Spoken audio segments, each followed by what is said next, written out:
বিসমিল্লাহির রহমানির রহিম। সম্মানিত দর্শক শ্রোতা ভাই এবং বোনেরা, আমি এখন আপনাদের সামনে সূরা আল মায়েদার 87 থেকে 90 নম্বর আয়াতের বাংলা তর্জমা পড়ে শোনাব ইনশাআল্লাহ। আসুন আমরা শুনি। আউযু বিল্লাহি মিনাশ শাইতানির রাজিম। বিসমিল্লাহির রহমানির রহিম।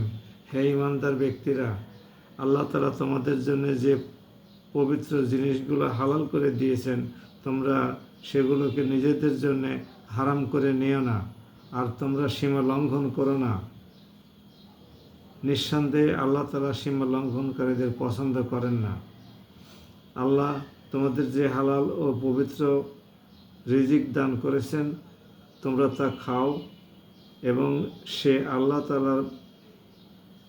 তাআলাকে ভয় করো, যার উপর তোমরা ঈমান এনেছ।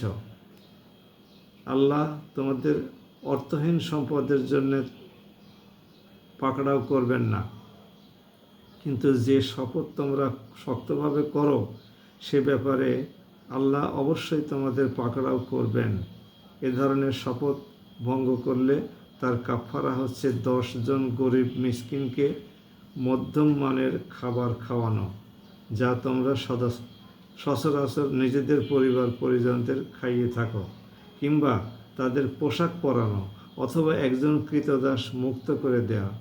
যে ব্যক্তি এর কোনোটাই পারে না, তার জন্য কাফারা হলো 3 দিন রোজা রাখা। যখন তোমরা তোমাদের শপথ ভাঙো, তখন এই হচ্ছে তোমাদের শপথের কাফারা। অতএব তোমরা তোমাদের শপথসমূহ রক্ষা করো।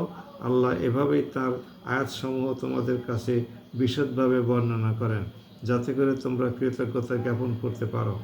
হে মানুষ, তোমরা যারা ঈমান এনেছ, তোমরা জেনে রেখো, মদ, জুয়া, পূজার বেদী ও ভাগ্য নির্ণয়কারী স্বর হচ্ছে ঘৃণিত শয়তানের কাজ। অতএব তোমরা তা সম্পূর্ণরূপে বর্জন করো। আশা করা যায় তোমরা মুক্তি পেয়ে যাবে। সম্মানিত ভাই এবং বোনেরা, পবিত্র কোরআনের কতগুলো নির্দেশনা সম্পর্কে আপনাদের খেদমতে আমি পেশ করলাম।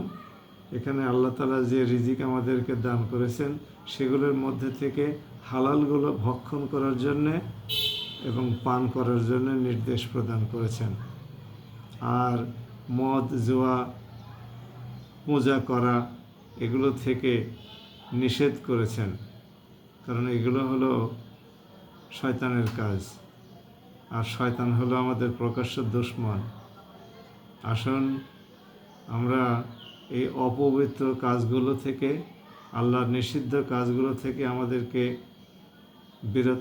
বিরত রাখি এবং নির্দেশিত কাজগুলো করি। আর যে জিনিস আল্লাহ আমাদের জন্য হালাল বানিয়েছেন, সেগুলোকে হারাম না করি। অনেক কিছুই তো আমাদের জন্য হালাল করেছেন, কিন্তু সেই জিনিসটা যদি বৈধ উপায়ে আমরা উপার্জন করে ভক্ষণ বা পান করি, তাহলে সেটা হালালই থাকে। আর যদি অবৈধ উপায়ে সেটা উপার্জন করা হয়, তাহলে সেটা আর হালাল থাকে না।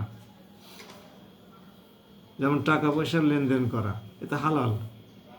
ডলার বলেন, টাকা বলেন, পাউন্ড বলেন, রিয়াল বলেন, রিঙ্গিত বলেন, ইউয়ান বলেন, রুবল বলেন, এগুলো তো সব হালাল।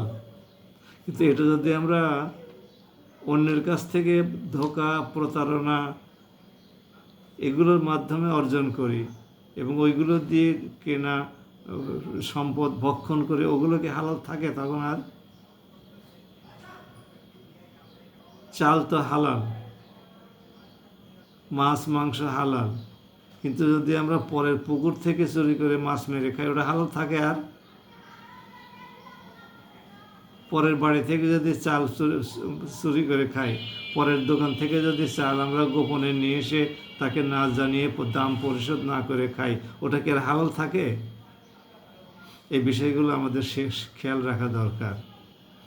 আসুন আমরা আল্লাহর এই নির্দেশগুলো, যেগুলো আমাদের দৈনন্দিন জীবনে ঘটে, প্রতিফলিত হয়, দৈনন্দিন জীবনে আমরা করে থাকি, এগুলো থেকে আমরা নিজেদেরকে যতটুকু সম্ভব সাবধানে রাখি এবং হালাল জিনিস ভক্ষণ করি আর নিষিদ্ধ কাজগুলো থেকে বিরত থাকি।